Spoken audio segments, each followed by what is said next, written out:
This week on Alaskan Ballistics, 10mm versus 41 Magnum. Stay tuned.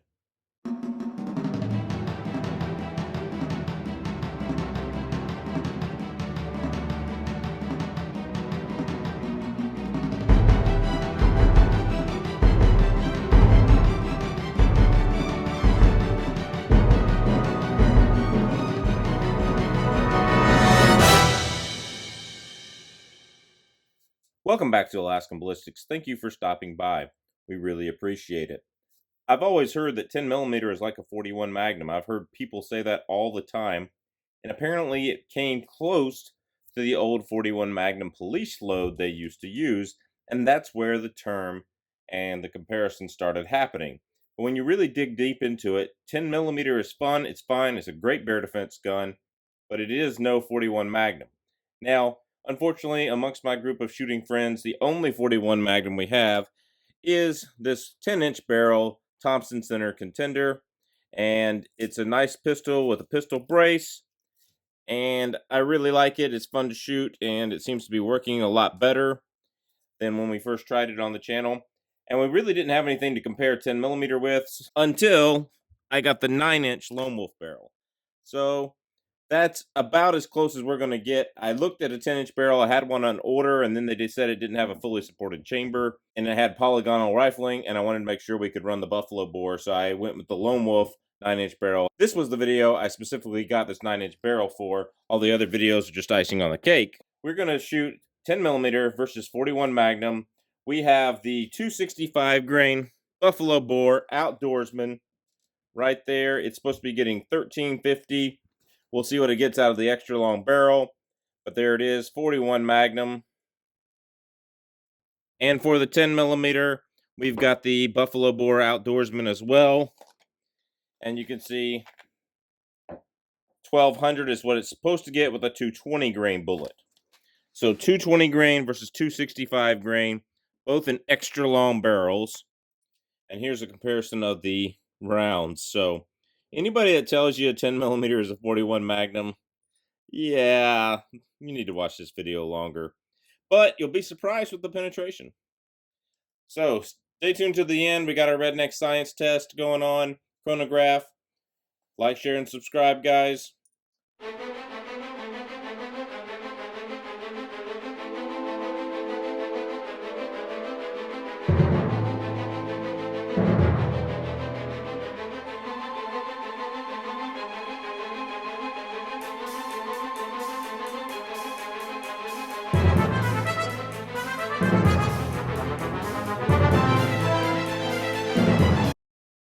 Here we go. Over the chronograph, 3 rounds each. 10mm with a 9-inch barrel versus 41 Magnum with a 10-inch barrel. Here we go. 220 grain buffalo bore. 1324. 1326. 1323. How about that for standard deviation? Wow, that was within 5 feet per second of each other. Now we have a Thompson Center 10-inch 41 Magnum.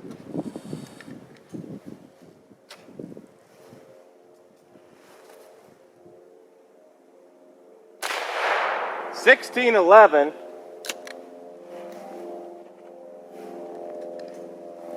That was a little more poppy than I thought right there.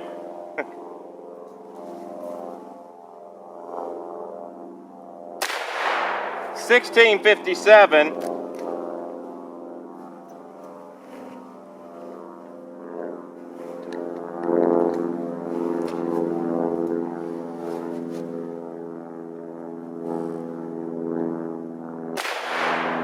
$16.28. So also not a terrible standard deviation, but a lot more power with the 41 Magnum. 10mm does not equal 41 Magnum. Don't believe the hype.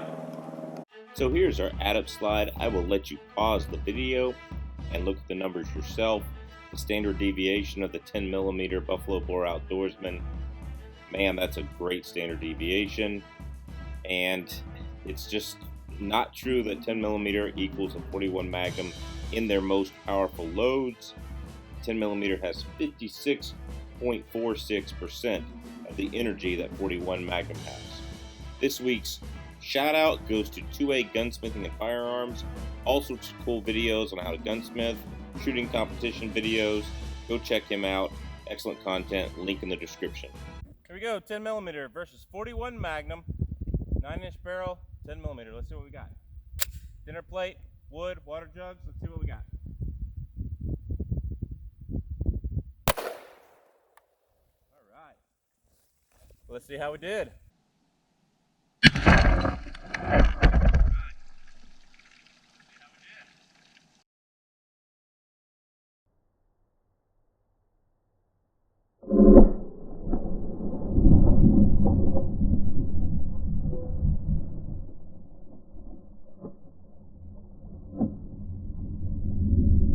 One jug on the ground. You busted the plate all up. Hit the top edge of the wood. I was aiming just a hair high. And 1, 2, 3, 4 water jugs that we were in. 4 water jugs. And came out the fourth water jug. Here's the bullet on the table. Thank God we caught it. There it is right there. We'll take it back to the house, weigh it, measure it, all that jazz. Let's do the 41 Magnum now. All right, 10mm versus 41 Magnum, Buffalo Bore, 41 Magnum. There we go. Let's see what we did.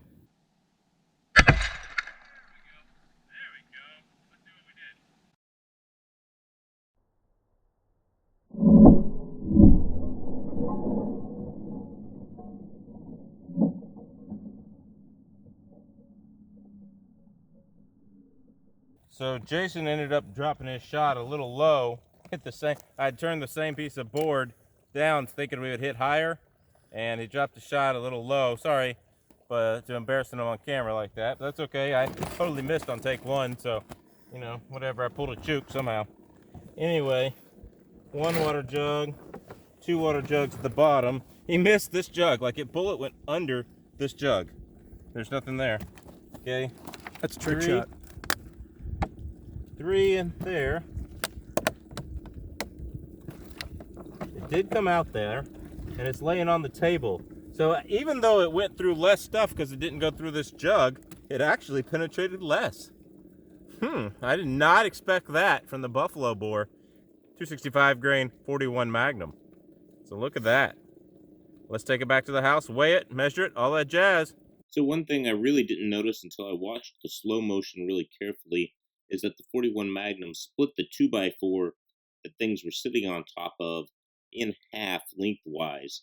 So it really did actually penetrate a little bit more. So we really need to go and visit this test again with some ballistics gel and some wood and do a lot more penetration test as well. We were kind of getting the 41 Magnum to work right. We had several shots where it wouldn't fire, and so it caused a flinch. So that's what happened. Put in the comments what you think we should do for future testing with this gun. All right, so I'm in the middle of a 9mm reloading project right now, but I figured we'd go ahead and weigh these bullets. Here is the 10mm. Once 220 grain. Now it's 144.4. So it lost quite a bit. 220 grain to 144.4. Here's the 265 grain 41 Magnum. And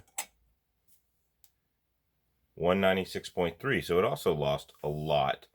Lost over 60 grains there. We collected several fragments. You put all of its fragments that we collected back in it, you're at 236.3. Not that you can really count those, but just for kicks and grins there. This is the expansion of the 41 Magnum. 0.506, 0.483, 0.469. Bottom of the bullet is 0.3955 after going through the rifling and being smashed a little bit. There we go. And the 10mm, like, didn't really expand that much. .479. You can see right there, 0.41, 0.409, 0.403, 0.400. And you can see there's really no comparison in mass. That 265 grain 41 Magnum still really has more mass than the 10 millimeter. Okay, just some final thoughts. Definitely the 41 Magnum crushes it as far as the numbers are concerned. I was surprised that even the hardcast started to fly apart at those numbers. So it might be a little too fast for that bullet. Just something to think about if you're buying a Thompson Contender in 41 Magnum. Hardcast might be a little too hard for that. Great penetration with both of them.